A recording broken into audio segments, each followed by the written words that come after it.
Unaogopa nini?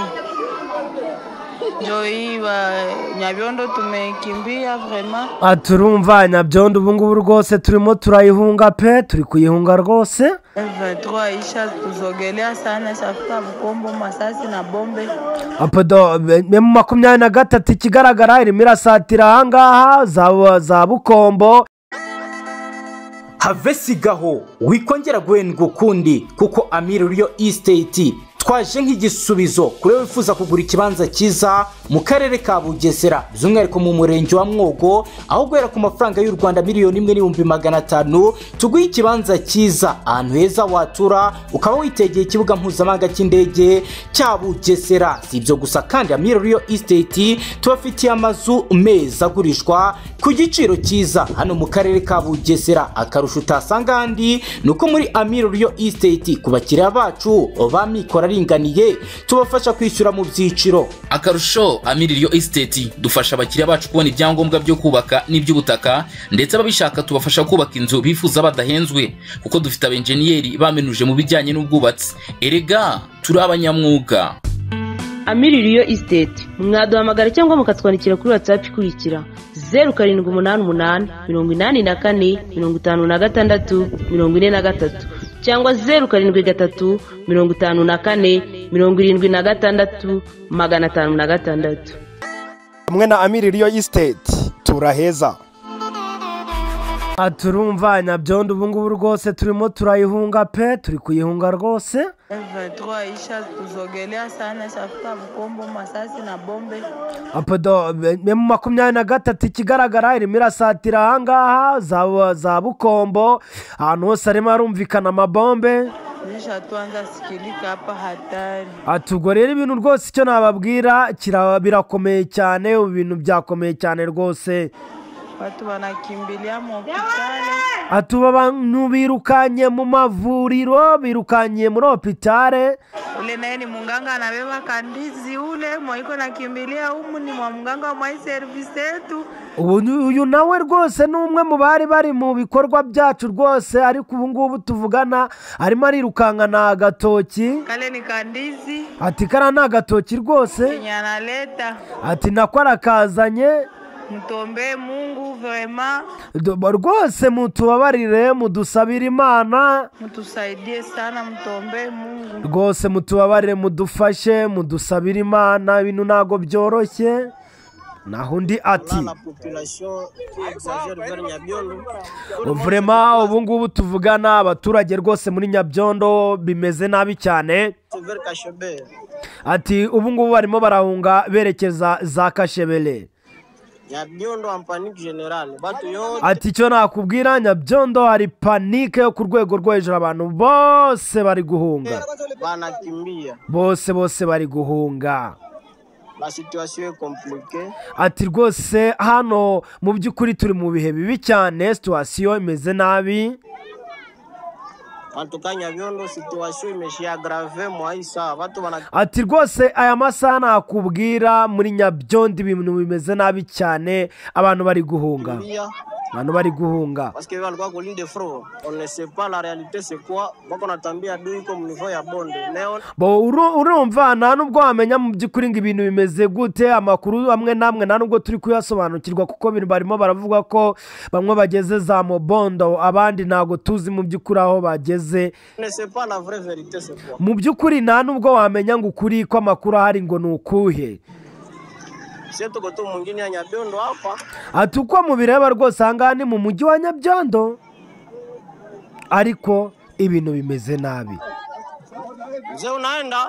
Mzee uragiye na uragiye. Mwingine utabapasha. Ati rwose ugende ufasha aba bantu ko kubwo uragiye udutaye muri uwo mujyi.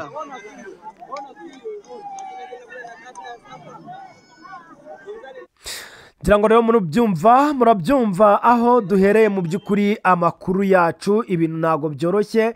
Si ibingibi byonyine bigaragaza yuko panique iri ku rwego rwo hejuru muri Repubulika Iharanira Demokarasi ya Kongo, ahubwo noneho haje n'indi nkuru navuga yuko ari icamugongo ku gisirikare cya leta ya Kongo FARDC n'abambari bacyo. Distance FCR en sigle basée dans le nord et le sud Kivu vit la mauvaise gestion du pays.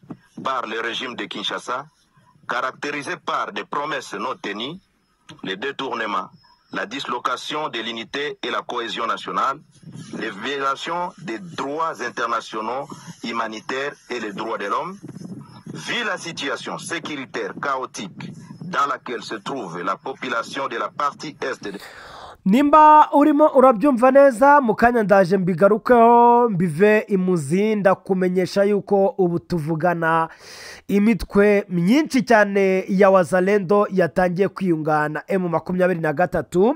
Iryo ni itangazo barimo baragenda basoma bagaragaza mu by'ukuri uburyo ki bagendeye ku mategeko mpuzamahanga, amategeko y'imbere mu gihugu, itegeko nshinga ndetse nayo kurengera uburenganzira bw'ikiremwa muntu. Bafashe rero umwanzuro wo kwihuza na Alliance Fleuve Congo. Aya nayo ni amakuru tugiye kubagezaho gatanu kuri kagenzi kako. Si ibingibi gusa turi bubagarukireho kuko turaza no kubatembereza tubajyane muri Sud Kivu tubumvishe mu by'ukuri umuhuzabikorwa wa Twirwaneho ibyo arimo aratangaza bitewe rero n'ibibazo barimo baramubaza. Ibikorwa bya Twirwaneho Fande Kamasa, welcome, muraho neza. Muraho munyamakuru. Abagendereye umunsi dushaka kumenya uko umutekano wifashe nyuma y'uko mwigaruriye akarere ka Minembwe ndetse n'akamikenke, ubu zifashe gute n'iki muteganya gukomeza gukora kugira ngo mukomeze murinde abaturage b'akarere ka Minembwe mubarinde mu mutekano mwiza n'amahoro asanzwe. Murakoze cyane kuri icyo kibazo. Umutekano urahari ariko ntabwo uragaruka 100%. Uturere twose mu Minembwe, Mikenke ndetse n'icyo hagati iki cyumweru twararwanye. Natekereza ko nshingiye wenda ku wa mbere w'icyumweru dutangira iki turimo twahuye n'ibitero bikomeye cyane hano Minembwe. Baduteye mu marembo menshi, hafi amarembo yose ya Minembwe ndetse na Mikenke n'icyo hagati, ariko izo ntambara zose n'umuhuzabikorwa.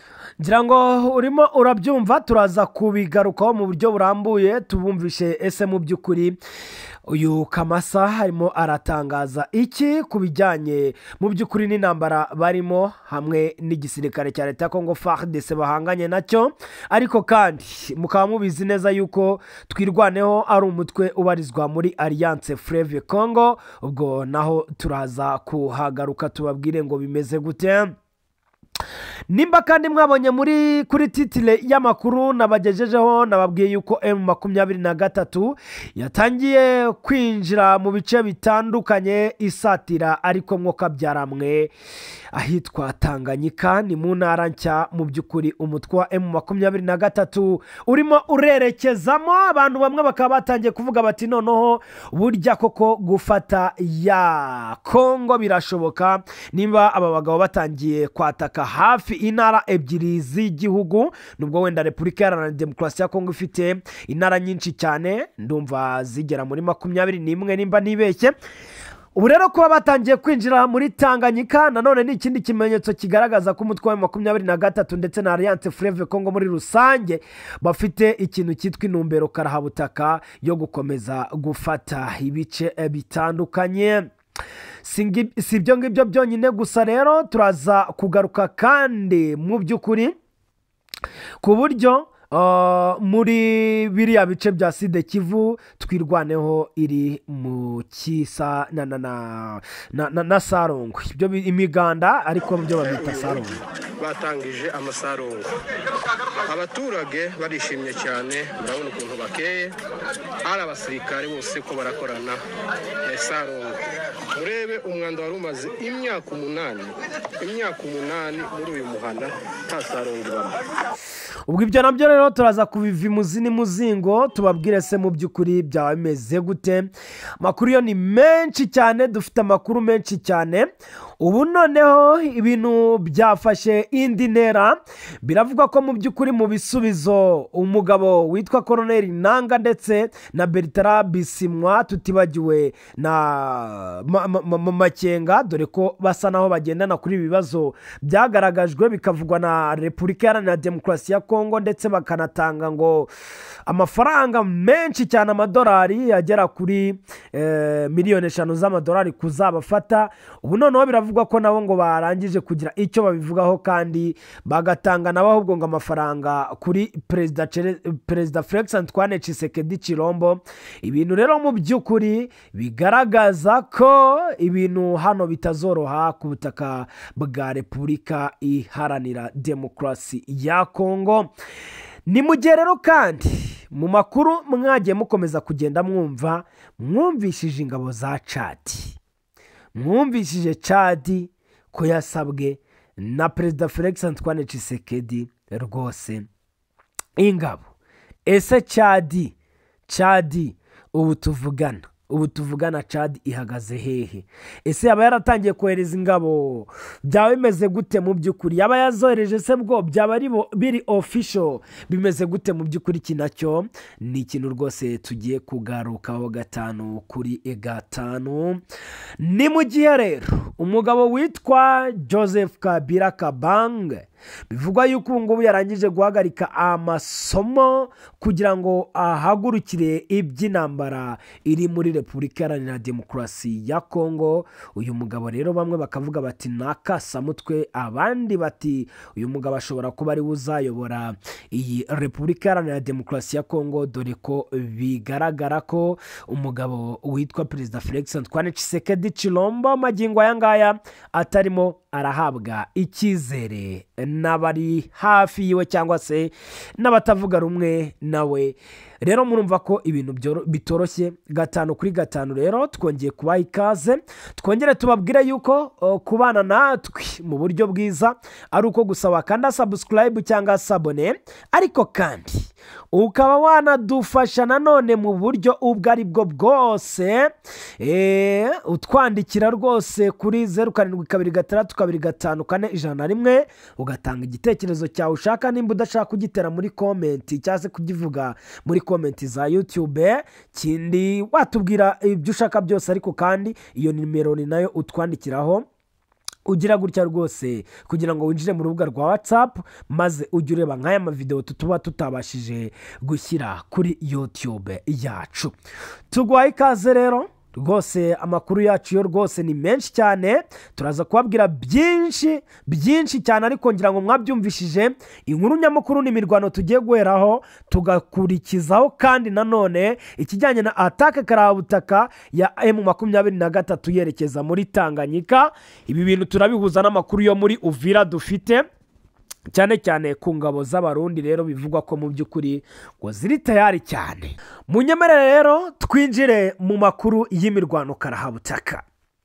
Nari nabumvisha wenda ngo zira video tuzirangize cyangwa se tuzisubiremo zimwe izo twabashije gucamo, ariko abazarendo bajoyininze ari benshi, nayo ni inkuru ishyushye. Mbega wazarendo we. Hano bari batangiye kunyandikira amakuru bambwira ngo erega Masisi imirwano imaze iminsi 3, ariko uyu munsi yatangiye mu masaha y'isa moya. Ati byageraga noneho mu mashyamba bombe zigaturika twumva. Urebye bahereye mu bice byahitwa Kivuye bagera ahantu hitwa Rwankuba, ndetse ngo umutwe wa M23 ngaho warangije kuyigarurira. Bongeye kandi kurwanira bikomeye cyane mu bice byahitwa Kaniro ndetse n'ahitwa muri Piki muri Masisi zone, ngo ubu ngubu ho ni sawa, ibintu bisa naho bituje. Naho ngo birukanye Rwashi abarwanyi ba Wazalendo amagana n'amagana. Ubu ngubu intare za Sarambwe nizo zikontoroye iyi Rwashi. M23 rero ngo irimo kubirukankana yerekeza Warikare, ariko inyuze Nyabyondo. Ati Nyabyondo imirwano imeze nabi cyane, isaha n'isaha dushobora kujya kumva tukumva ngo Nyabyondo tombe, kuko M23 rwose yahatatse kuva mu masaha ya mu gitondo. Arambwira ati ubwo ni mu kanya rwose iyi nkuru nagiye kuyikora hashize nk'amasaha abiri abimbwiye ati muri aka kanya M23 yarigeze mu birometero 6 uvuye mu mujyi wa Nyabyondo. Ahita rero aribwo yanyohererezaga amavideo ansobanurira mu by'ukuri ukuntu Nyabyondo situation yaba imeze. Abaturage bagize ubwoba, barimo baravuga bati isa n'isano hashobora kuza kuba ikintu cyitwa rwose imirwano karabutaka. Gusa ikiriho cyo M23 yarangije gufata Ruwashi, Ubukombo ndetse Nyabyondo ngo bakaba bari rwose mu birometero bikeya isa n'isaha hashobora kuza kwigarurwa n'umutwe wa M23 ahitwa Rwanguba ndetse n'ahitwa Kani. Harangije kubohorwa burundu na M23 n'ibice byinshi cyane yarangije gufata. Rero mw'abantu mwe ibintu ntago byoroshye. Umva rero situation y'abaturage kugira ngo tubone gukomeza n'indi nkuru. Ati voilà icyo nakubwira, abaturage hano rwose bameze nabi. Urebye aba baturage bari guhungana ibintu byinshi. Ndi kubona hari abafite amapano soleil, ariko abafite amapano soleil bikanavuga ko ngo ashobora kuba harimo abazalendo, kuko abazalendo burango nibo bantu bagenda bahabwa amapano soleil kugira ngo aho bagiye bagerageze kwibonera umuriro w'amashanyarazi. Abaturage bikavuga ko ngo barimo barahungira Kashebele. Ndimo ndabona abaturage bamwe, ababyeyi bahetse abana, abasore batwaye amabido, abandi batwaye za matera zipfunyaritse mu bintu by'ibitambaro, abandi bikoreye ibitenge ku mitwe birimo ibipfunyika. Abona ko mu by'ukuri ari iby'imibereho. Barakomeza abandi ndi kubabona bafite imisambi. Umugabo wamaye iyi video rero mu by'ukuri uyu nguyu wari urimo aravuga yavuga ati Nyabyondo hari panike, hari ubwoba bukomeye cyane. Ati abantu bose rwose birukanse. Mbibutse ko Nyabyondo mu minsi yashize rwose hafi ahangaha haherutse gukorerwa inama na guverineri w'intara Kivu y'Amajyaruguru mushya ku ruhande rwa guverinoma ya Kongo ariwe Sama Kakure. Ni Majoro General Evariste rero yakoresheje inama, none naho hagiye gufatwa mu gihe we yari afite gahunda yo kwataka ibice bya teritwari ya Masisi ndetse ngo na Masisi centre bakayifata, ahubwo none bagiye kumwambura na Warikare. Ati situation imeze nabi. Ati rwose situation hano muri Nyabyondo imeze nabi cyane, ni grave, imeze nabi cyane. Abantu barimo bariruka, abantu bari kwiruka kuko njyewe sindi kuri front line cyangwa se aho imirwano yabereye, ariko ni nayo mpamvu utamenya ngo situation ni iyihe. Abantu barimo barirukanka ariko by'amasasu turayumva. Bikumvikana yuko mu by'ukuri Aduyi, ubwo nimba Aduyi yavugaga M23, nimba yavugaga FDLR na za FARDC na ba Wazalendo simbiza, ariko avuga ati Aduyi mu by'ukuri harimo araturitswa amabombe. Ati gusa njye icyo nakubwira uku niko kuri ahangaha ni situation ndi kubona, ariko nta yandi makuru yihariye, nta kundi kuri kudasanzwe ko kuri front line mfite.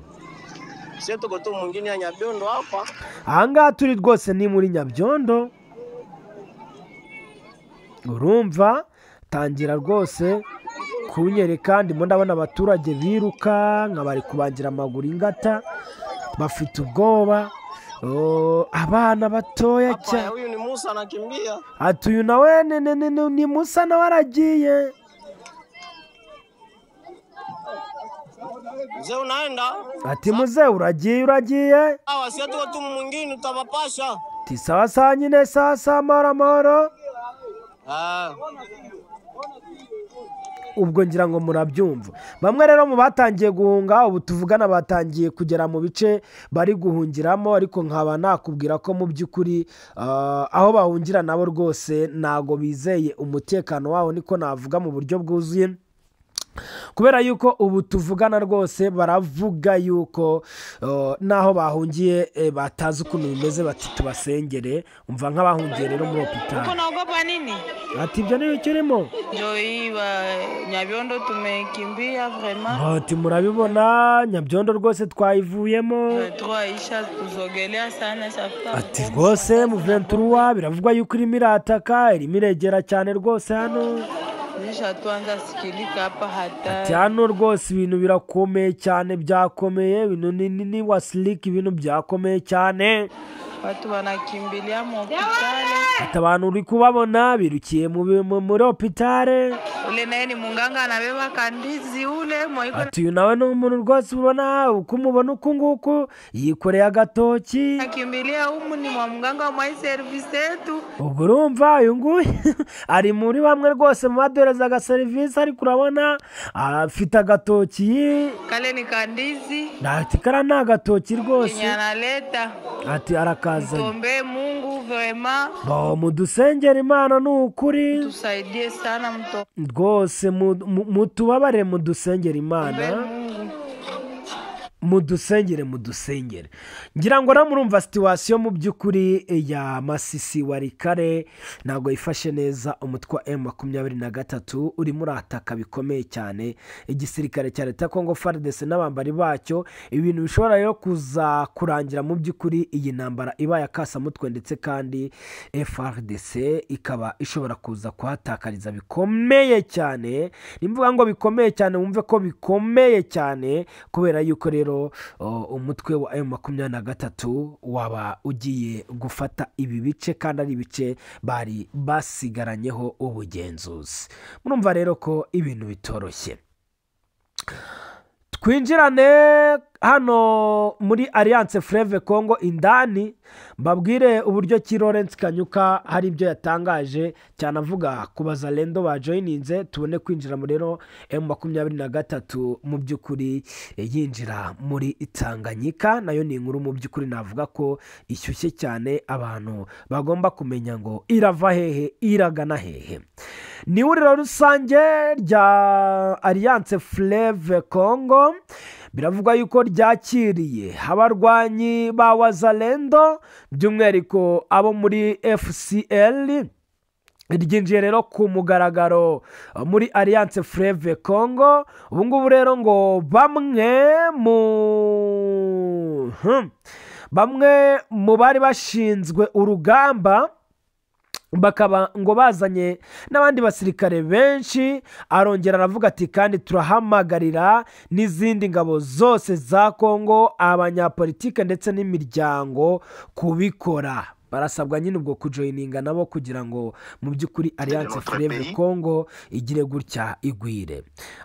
Batanga rero iryo tangazo mu byukuri byagaragara ko barabarwanyi benshi cyane bahagaraye imbere y'abasirikare babo bakuru. Ubundi rero babanza gutanga itangazo babanje kwifashisha indirimbo ikunda kwifashishwa rwose iyo M23 Alliance Fleuve Congo hari itangazo igiye gutanga. Ahari kwanga rero ubwo iyi mitwe yarimo ivuga ukuntu ya joininze nabwo bayikoresheje.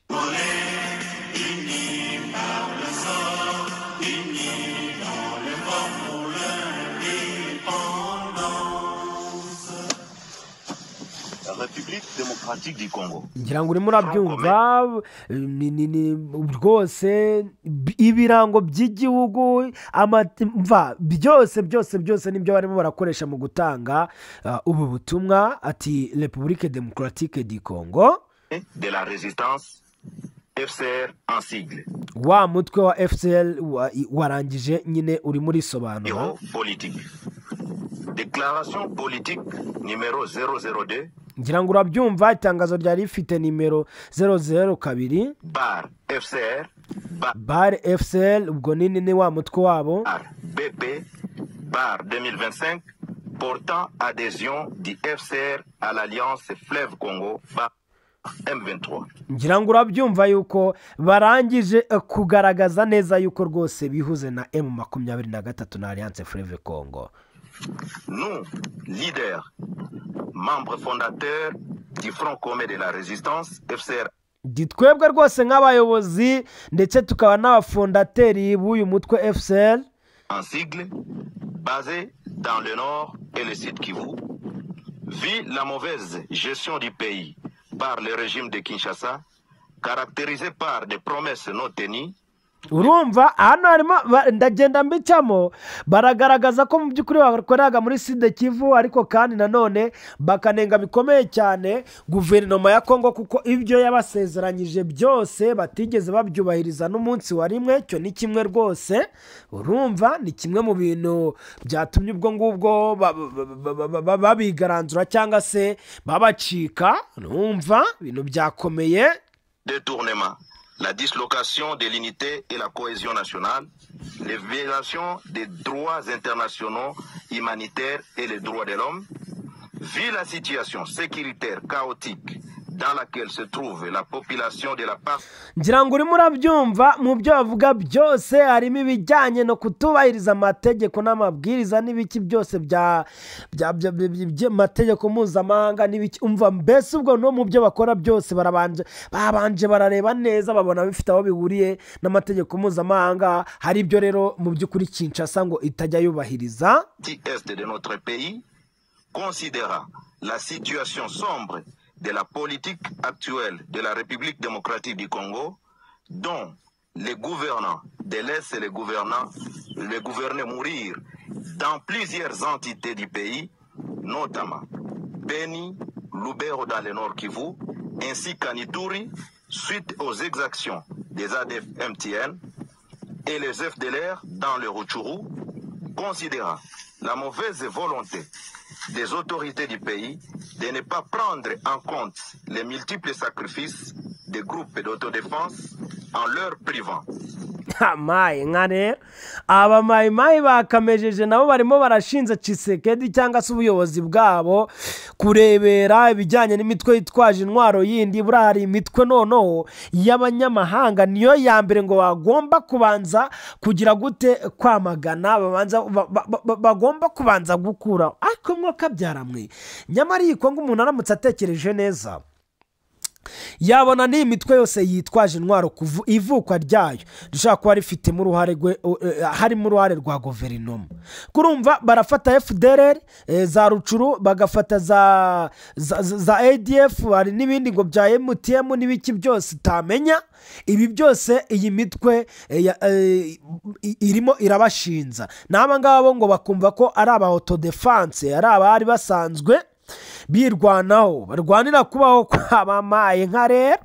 La logistique pour une défense de l'intégrité du pays, prenant en compte le comportement d'une haute trahison des FARDC qui, au lieu de défendre la nation, s'étaient transformés en des commerçants et des trafiquants de minerais, étant donné que leur manière de se retirer nka rero harimo ibintu byinshi, harimo ibintu noneho byo kwiba mu y'agaciro, harimo ibiki umugabo ibintu byose noneho bashinze ubutegetsi bwa Kinshasa ni byinshi cyane kandi bajyaga bafatanya mwoka byaramwe.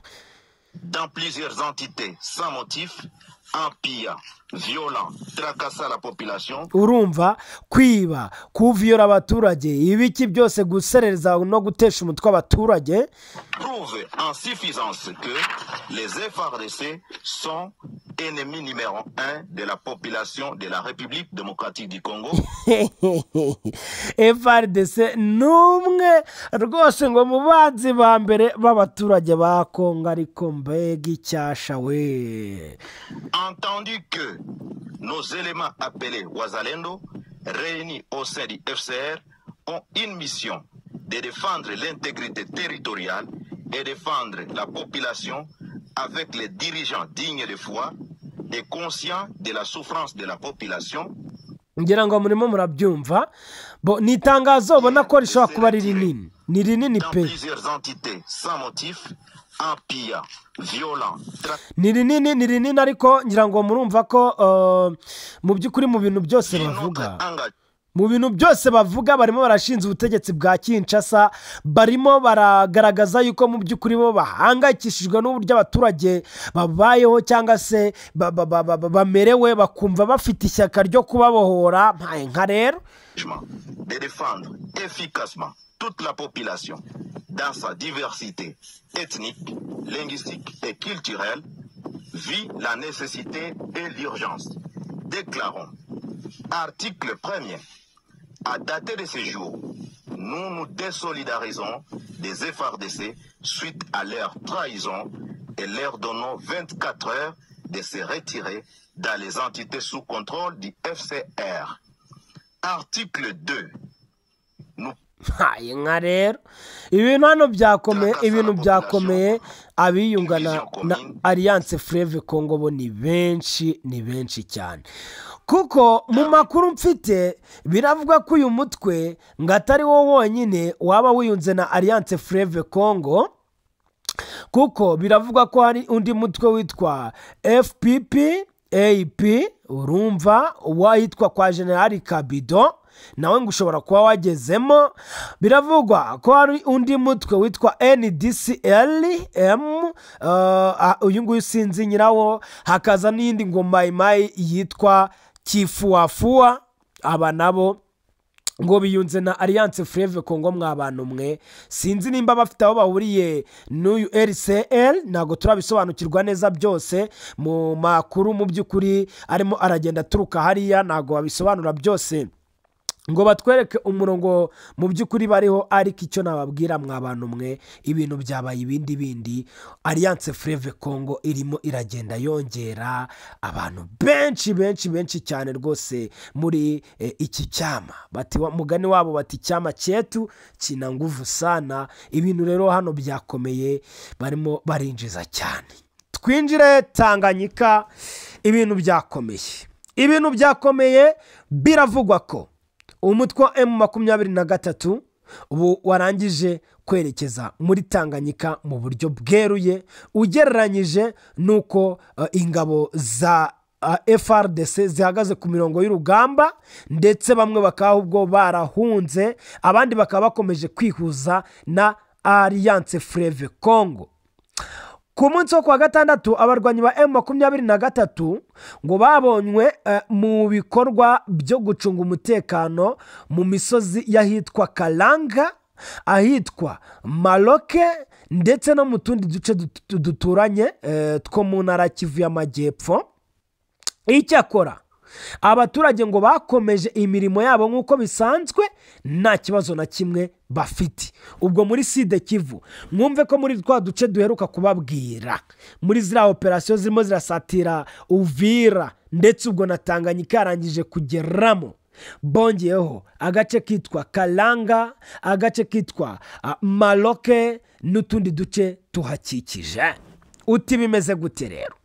Ababonye ibi bintu mu by'ukuri ngo baravuga yuko abarwanyi bari benshi cyane, kandi mu by'ukuri babwiye abaturage ko bagomba gutuza bakagira amahoro, ko nta kibazo na kimwe bateze kuzagirana nabo.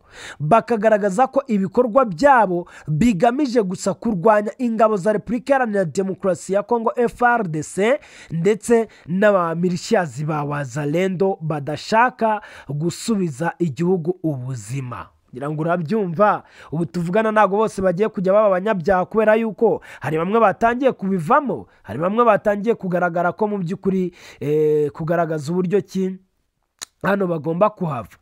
Barakomeza bati nyuma yo gukomeza kugenzura ibi bice, aba barwanyi bahise kandi bakomeza bajya mu majyepfo y'uburengerazuba berekeza mu ntara ya Tanganyika, bakurikira umupaka w'uburengerazuba. Ati birasa nkaho bari gusatira umupaka w'uburengerazuba uhana imbibi n'u Burundi ndetse no mu burasirazuba bwa Tanzania hafi y'ikiyaga cya Tanganyika. Ibintu birakomeye. Umutwe wa 23 ugiye gusatira neza, ugiye gufata ibice byo muri Tanganyika. Birumvikana yuko u Burundi ndetse na Tanzania abatari buze kuyoboka biraza kuba ibindi. ikigaragara rero ngo impinduka nini cyane mu miyoborere y'intambara irimo iragenda igaragara. Amakuru aturuka mu nzego z'umutekano yemeza yuko M23 imaze iminsi ikora ibikorwa byo kwimura abasirikare bayo mu bice binyuranye, rumva ngo inakora ingendo zo kwegera cyangwa se gukwega ngo abarwanyi, urumva kwegera abarwanyi ba Wazalendo ndetse na FARDC muri ibi bice by'amajyepfo ndetse n'amajyaruguru, ubwo ni Kivu y'amajyepfo na Kivu y'amajyaruguru. Ibi ngibi kandi bikaba mu by'ukuri bibaye nyuma yo gutsinda ingabo za FARDC ndetse no kwakira abasirikare benshi b'igisirikare cya leta, tutibagiwe n'abarwanyi bo muri Wazalendo barimo baraza kwifatanya nabo. Barakomeza bagira bati amakuru yizewe avuga ko M23 ubu ngubu iri gushyira ingufu zayo muri Sud Kivu, yitegura gukora ibikorwa bikomeye cyane byo kwinjira mu ntara ya Tanganyika. Abantu benshi bari kwibaza ngo Tanganyika ivuze iki? Tanganyika ivuze iki mwa bantu mwe? Tanganyika ivuze ikintu kinini cyane. Tanganyika ni agace mu by'ukuri k'ingenzi, nimvuga ngo k'ingenzi cyane mu byumve, mwumve ko Tanganyika ari agace k'ingenzi cyane, ni intara y'ingenzi cyane. Tanganyika buriya ni imwe mu ntara 21 zigize Repubulika Iharanira Demokarasi ya Kongo, yashinzwe mu mwaka wa 2015 nyuma yo gucagaguramo Katanga, urumva umurwa mukuru wayo ni Karemi, ngo ndavuga Tanganyika uherereye nko mu nkengero rwose z'ikiyaga cya Tanganyika. Ikaba kandi ahantu h'ingenzi cyane mu bucuruzi no mu ngendo z'ubwikorezi, ifitiye kandi abaturage akamaro. Abaturage rero bivugwa yuko mu by'ukuri barenga miliyoni zigera kuri 3, kandi ikaba imaze igihe ari agace gafite uruhare rukomeye cyane mu makimbirane yo muri aka karere. Birumvikana ko aba nabo bakeneye kubohorwa ku rwego rwo hejuru. Ibintu by'akazi. Kwinjira rero kwa M23 muri Tanganyika ni intambwe ikomeye cyane mu kwagura intambara yayo irenze imirwano isanzwe muri Kivu. Abasesenguzi kandi bakaba bavuga ko mu by'ukuri ibi bigamije kwigarurira imihanda y'ubucuruzi ndetse no kugenzura uturere dutandukanye ku mutungo kamere, bigafasha M23 kongera ububasha bwayo ku butaka yigaruriye. Ibi bintu rero kandi bisa nk'ibyongereye bikomeye cyane igitutu kuri leta ya Repubulika Iharanira Demokarasi ya Kongo ndetse n'igisirikare cyayo muri rusange, nk'uko amakuru aturuka hariya abitubwira, kubera yuko ngo barabona neza yuko ibijyanye no gucunga umutekano byo byabananiye. Byongereye kandi ubwoba bukomeye cyane mu basirikare, kuko ngo babona yuko bizatuma bajya guhanwa, bahanirwa ko bambuwe ibice. Hari raporo kandi ivuga ko hari ibitero byageragejwe ku bayobozi b'abarwanyi ndetse ko leta yashyizeho, ndavuga uyu nguyu yahise ambwira n'ubundi ku bijyanye n'izi miliyoni zigera ngo muri 5 z'amadolari ku bayobozi bakuru ba Alliance Fleuve Congo ndetse na M23 muri rusange. Gusanga igiteye impungenge nimba yatebyaga, nimba koko ariko bimeze, ndaza gusakisha amakuru ndebe menye neza ngo nuko mu kwimura M23 nayo yashyizeho igihembo cya miliyoni 75 z'amadolari kuri Perezida Felix Antoine Tshisekedi. Ibi bikaba rero mu by'ukuri ngo byarushijeho gukomeza amakimbirane. ni mu gihe rero ubu tuvugana M23 ikomeje gusatira bikomeye cyane Kivu y'Amajyepfo ifatamo ibice byose, hakaba hasigayemo ibice by'ingenzi nka Uvira, ariko ngira ngo nimba muri kumva neza ibintu bigiye kuba, M23 igiye kuzengurutsa Abarundi, igiye kubazenguruka, kuko M23 iramutse igeze muri Tanganyika, noneho Umurundi n'ahandi hantu ho guhungira yaba afite, ngo arasanga ngo izindi ngabo ngo za FARDC ngo bajye kwikusanyiriza iyo ngiyo muri za Kareme. Reka ubwo byasaba ko bagomba guhungira iwabo, kandi noneho M23 ikigaragara ahantu hose iri gushaka kwinjira ihafite abafatanyabikorwa, kuko izi wazalendo zose mujye munibaza impamvu hahunga abasirikare ba FARDC ntihahunge za wazalendo nyinshi. Ikigaragara muri wazalendo, mwa bantu mwe muri wazalendo izi wazalendo Kongo ntago izi ikintu cyitwa ubutasi, izi wazalendo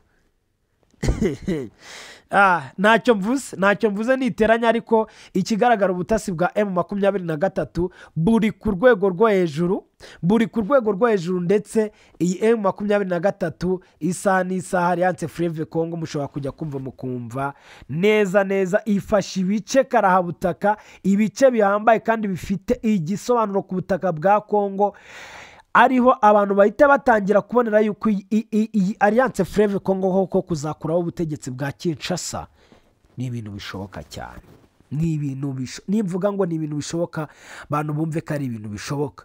Ni mu gihe mu minsi yashize twumvaga ngo ingabo z'u Burundi ziri mu myiteguro karahabutaka, ndetse ngo zifite uburyo bukomeye, ngo uburyo buteye ubwoba ngo bwo gufata, ariko iki ngira ngo nimba mubyibuka neza, abatangamuhamya bavugaga ko ingabo z'u Burundi ziri mu by'ukuri ngo mu muhanda w'igihugu route nationale nimero 5, cyane cyane kuri axe yitwa Ruvungi, ubwo mu bice bya Uvira, ubundi naho tuwavire rimwe.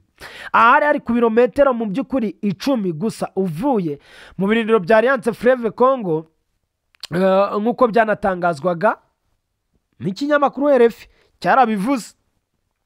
Imitwe imwe kandi byavugwaga ko mu by'ukuri ngo yaturutse Bukavu nyuma yo gufatwa na M23, ikaza yose ije gufatanya neza n'Abarundi. Bikavugwa ko mu by'ukuri kandi kurinda Uvira, umujyi uherereye mu by'ukuri nko ku nkombe y'ikiyaga cya Tanganyika, M23 yatangiye kugira gute gusatira, birimo birakorwa n'Abarundi na wazalendo ndetse n'abaFARDC mu rwego ariko atari ubwo guproteja gusa igihugu cya Kongo, ahubwo ari uguproteja Ibujumbura Burundi. Ibujumbura buriya umuntu yavuga ko ni mu ntera ntoya pe, ni mu ntera ntoya. Rero n'ubu ngubu ngo niko bikimeze, ariko nimba muri kumva ibintu bigiye kuba ku Barundi, Abarundi bagiye gukubitika ku rwego rwo hejuru, ibintu tutigeze twumva, ibintu amatwi yacu atigeze yumva, nibyo bintu bigiye kwiberaho pe, nibyo bintu bigiye kubaho, kuko M23 butuvugana iri ku rwego rwa nyuma, rw'intambara, igeze ahandi mu by'ukuri navuga ngo umwana arira nyina ntiyumve, niho igeze FARDC na wazalendo. None ubu tuvugana, indi ngingo tugiye kugenda duhita tujyaho ni yuko ingabo za Chad yavuzwe kenshi. Chad ubu tuvugana, Chad byayo byararangiye. Abakuru b'ibihugu bya EAC na SADC hari ibyo baganiriye, n'ibiki byose bigenda bica intege iyi Chad ubu tuvugana ngo ntabwo irasubiza Tshisekedi wayitakambiye ngo imwoherereza abasirikare. Felix Tshisekedi n'abagenzi be urumva bagize guverinoma bamaze igihe kinini cyane bakora rwose ingendo ngo mu bihugu byo ku migabane yose, bashaka amaboko yabafasha kurwanya M23, by'umwihariko rero muri Chad yasabyeyo abasirikare ngo ariko ukwezi kose kugiye kwihirika, urumva nta gisubizo yari yahabwa. Intambara yo mu burasirazuba bwa Repubulika Iharanira Demokarasi ya Kongo hagati y'ingabo za leta ndetse na 23 abantu nimba mubyibuka neza yubuye 2021. Perezida Tshisekedi kuva magingo ayo yahise atangira guhitamo rwose gukoresha ingufu za gisirikare mu kurangiza iki kibazo, ariko byarananiranye. Uyu umukuru w'igihugu mu by'ukuri kandi yirukanye ingabo za Afurika y'Uburasirazuba EAC, ubwo ni East African Community Regional Force, ahubwo atumiza za SADC zaje mu butumwa DRC, ndetse izi nazo zikaba zaramufashije kurwana urugamba zifatanyije n'abarundi wazarendo, abacancuro, abarwanyi batandukanye. Mbese buri wese washakaga kurwana ubundi yarazaga akarwana. Abakuru b'ibihugu bya EAC ndetse na SADC baherutse gufata umwanzuro ukakaye cyane ugaragaza ko mu by'ukuri intambara ikwiye guhagarara.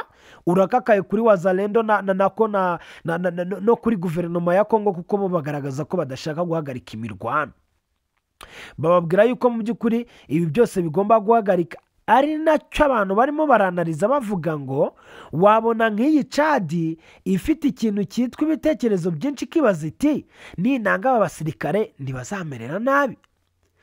Perezida Tshisekedi rero mu by'ukuri yarahiriye kenshi rwose ko ngo atazaganira na M23, kuko no kuganira biri mu byo bari basabwe na EAC ndetse na SADC, ahubwo akomeza mu by'ukuri inzira yo kugira gute kwaka abasirikare, kwaka ibihano ku Rwanda na M23 n'ibindi. Ntabwo rero mu by'ukuri hari ibikoresho by'intambara byinshi cyane byafatiwe ku kibuga cy'indege cya Goma, ariko ibyafashwe ukuntu byanganaga biteye ubwoba ku buryo M23 n'amagingo aya ngaya rwose utavuga ko iri mu mitwe ikeneye intwaro. Mu mpera za 2025 nibwo uyu mujyi wa Goma wafashwe, ndetse bituma Tshisekedi rwose asigarana amahitamo abarirwa ku ntoki, harimo rwose gushaka ibihugu bakorana ngo bimufashe kwikiza umutwe wa 23. Kuva rero tariki ya 18 Gashyantare 2025 minisitiri ushinzwe ukwihuza kw'ibihugu akarere Didier Mazenga Mukanzu yerekeje rwose ngo N'Djamena muri Chad. N'Djamena rwose ngo kuko ari we usobanukiwe neza iki gihugu,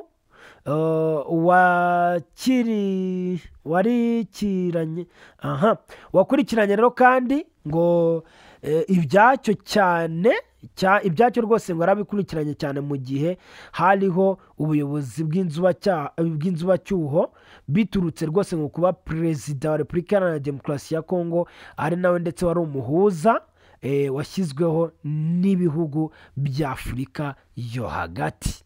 Kuri iyi nshuro rero ntiyari agiye mu by'ukuri gusura perezida Mahamat Idriss Déby gusa, ahubwo yari ajyanywe no kumutakambira ngo amuhe ubufasha bw'abasirikare bafashe guhangana cyangwa se babafashe guhangana na M23.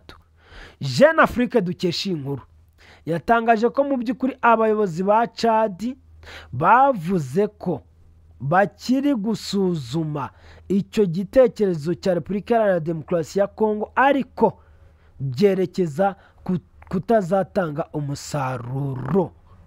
Urumva abaganiriye kandi n'iki gitangazamakuru bemeje ko Chad itazapfa rwose kwinjira mu masezerano y'imikoranire mu gisirikare mu gihugu cya Repubulika Iharanira Demokarasi ya Kongo. Izi mpungenge rero kandi ku mikoranire idashoboka iziyongera kuko urumva kuko cyizere gikeya cyazaza inzego z'umutekano muri Repubulika Iharanira Demokarasi ya Kongo bigaragara ko mu by'ukuri zamaze rwose gucika intege no gutsindwa urugamba.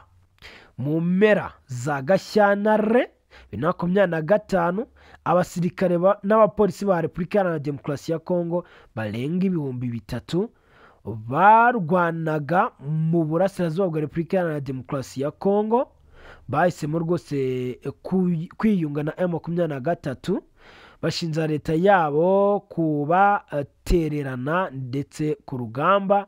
Ni mu gihe kandi Igoma no mu bindi bice birimo ibigo bya MONUSCO harimo rwose kandi ingabo z'ibihugu by'amahanga zahunze imirwano kuva muri Mutarama 2025.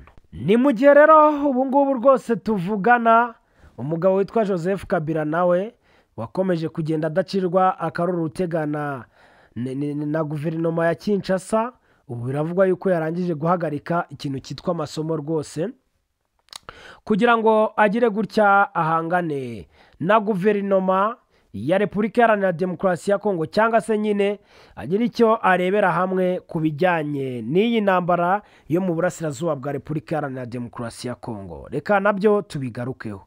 Joseph Kabila uyu yabaye perezida wa Repubulika Iharanira Demokarasi ya Kongo yatangaje yuko rero mu by'ukuri byabaye ngombwa yuko ahagarika amasomo yari amaze igihe akurikirana muri Afurika y'Epfo kugira ngo rwose ashobore kwita ku kibazo cy'umutekano muke cyabaye agateranzamba mu burasirazuba bw'igihugu. Yabitangarije igitangazamakuru cy'igihugu cya Namibia rero yabitangaje ubwo yari yitabiriye umuhango wo gushyingura Sam Nujoma wabaye perezida wa mbere wa Namibia.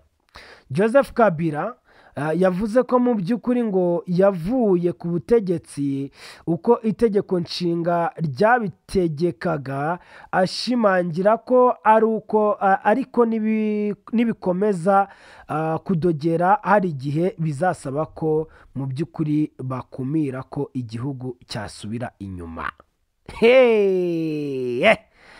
Nibiba ngombwa Joseph Kabila aragira icyo atanga, aragira icyo akora.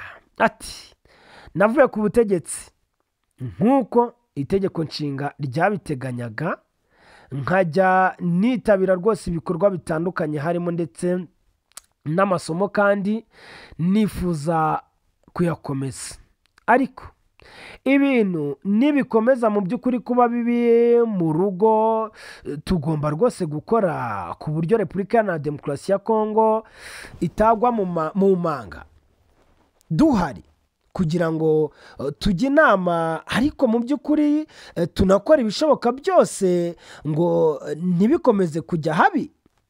Usibye ko hari ibyo biri kubaho, Kabila rero usibye rero ngo kuba hari ibi ngibi biri kubaho, Kabila yemeje ko ngo hari ko yari ari kwiga muri kaminuza ya Johannesburg ariko akaba yarasubitse ibyo bikorwa byo kwiga. Ati nabaye rwose nsubitse amasomo mu mezi 2 cyangwa 3 ashize kugira ngo mparire umwanya ku biri kubera mu gihugu iwacu. Kabila yahakanye ibyo bamushinzaga byo kuba yivanga muri politike rwihishwa agashyigikira M23. Avuga ko mu by'ukuri ngo hari imirimo myinshi cyane yakoreye ahagaragara, ikindi gihe ngo aharira umwanya amasomo kandi ngo yahisemo kuyashyiraho umutima ngo azabashe kuyatsinda. Uyu mugabo yavuze ko mu by'ukuri ngo ishyaka rye rya PPRD rikomeje gushaka uko ryatanga umusanzu mu kubaka amahoro arambye mu gihugu cye, ariko bitagirwamwo uruhare n'umuntu umwe gusa, nubwo abantu bose bafatanya bagamije gushaka umuti urambye.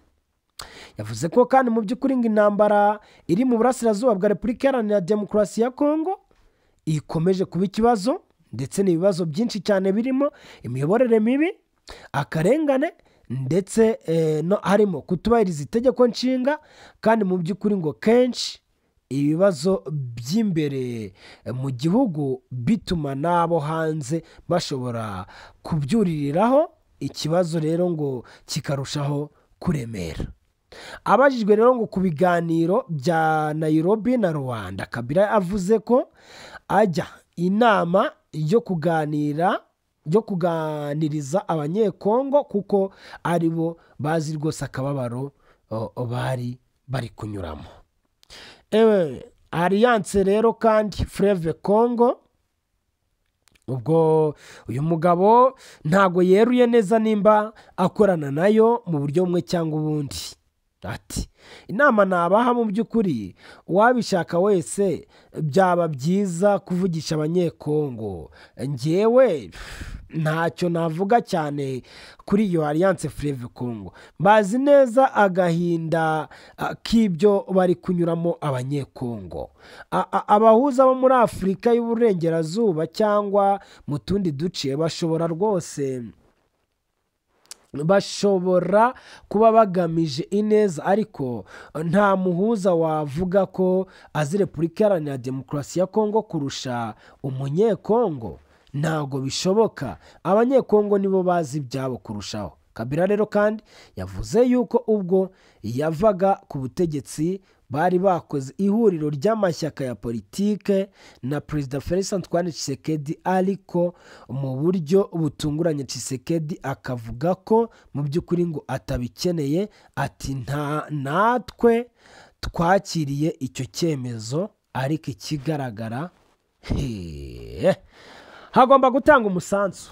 Ngayo nguko munyemerere nsoreze ahangaha, makuru yacu yo nakagaruka, undi gumana natwe 5/5 ya Rwanda Hills Media mu makuru ya politike na diplomasi, umutekano n'ibindi bijyanye nabyo ku butaka bwa Repubulika Iharanira Demokarasi ya Kongo. Ushaka kubana natwe nuko twandikira kuri 07262254 101 tukabana 5 kuri E5.